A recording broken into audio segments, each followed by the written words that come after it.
हेलो अस्सलाम वालेकुम एवरीवन। सारा की संग संग की आज इस ब्रांड न्यू एपिसोड में आप लोग सीखने जा रहे हैं तहरी, जिसे कुछ लोग तहरी भी और आलू के चावल भी कहते हैं।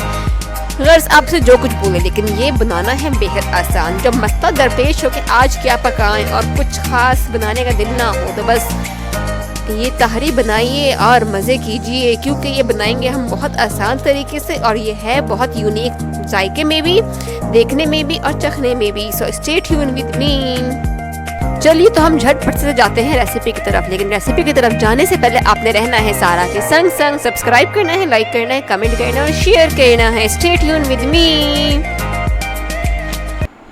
आर्ट हो या क्राफ्ट हो, कुकिंग हो या बेकिंग हो, फेशियल हो या रिव्यू हो, रहिए सारा के संग संग।